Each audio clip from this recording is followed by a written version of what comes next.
Hello, this is the Vikstrand.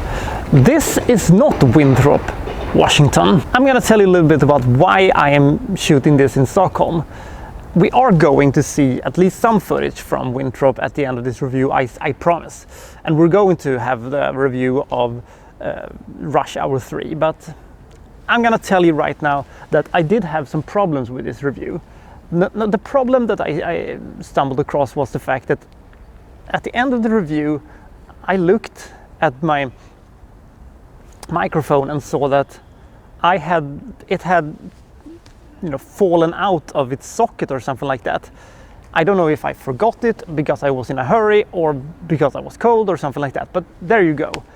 I forgot to put the damn thing in, so I've had terrible sound that I couldn't even hear, and I tried to salvage it, but it couldn't be done.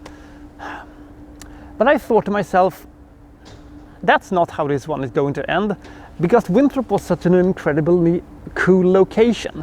So I thought to myself, I'm gonna narrate this one in November from Stockholm. So you're going to see me in Winthrop, but the sound is gonna be from Stockholm. So there you go. And by the way, so how did Chris Tucker and Jackie Chan actually end up in Paris?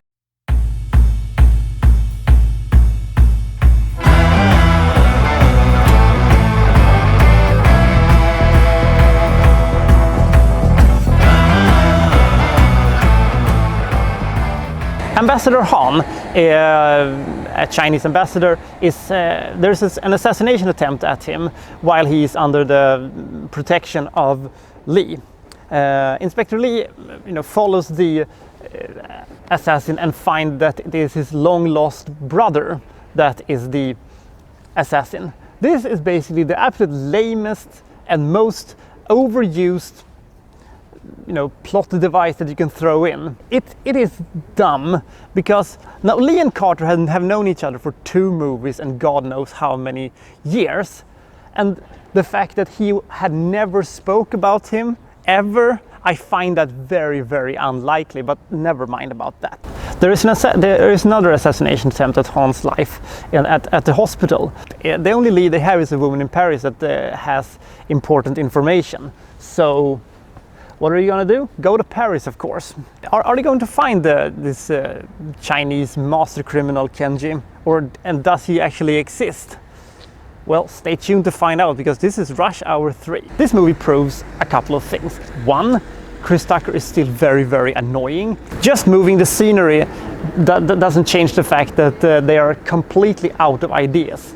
And also, how the hell is this movie costing $140 million? It doesn't look like $140 million. Was Paris really that expensive to shoot in? Or is it simply that there was a lot of money going into the bank accounts of Jackie Chan and Chris Tucker? This was the first movie where I really started to see that Jackie Chan was losing his agility and the ability and his daredevilry. I mean, the guy was over 50 at the time, so you cannot have too high expectations on him. What you can have high expectation on them anyway is that they're at least put out an effort to make an interesting movie, which they do not. This isn't the worst movie of all time. This is just a bit uninteresting. I mean, there are the occasional Jackie Chan fights, and there are some pretty inventive action sequences, but apart from that, they don't really have anything interesting going on. For some reason, Roman Polanski shows up as a police detective in Paris, and the Teflon actor of Teflon actors, of course, shows up, Max von Sydow. I mean, he has been in a bunch of terrible movies, but everybody still remembers him from The Seventh Seal for some reason. Madness. This movie isn't as funny as the previous Rush Hour movies.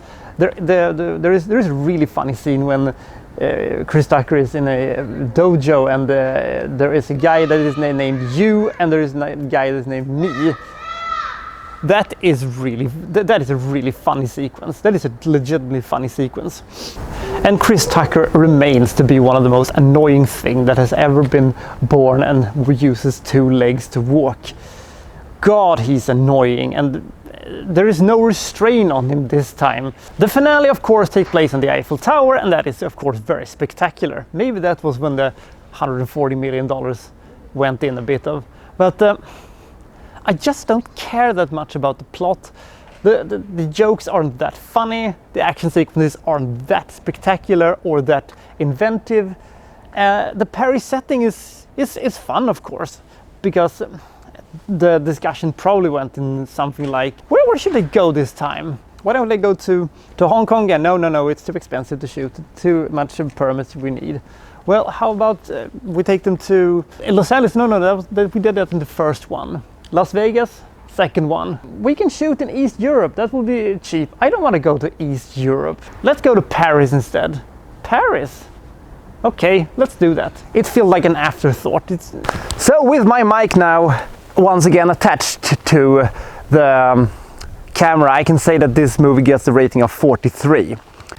It is somehow lackluster, and it is not as good as the previous Rush Hour movies was, but there are still some funny moments and there are still some pretty cool action sequences, so take it for what it is. State. Till the next time, this is the Wasteland signing out.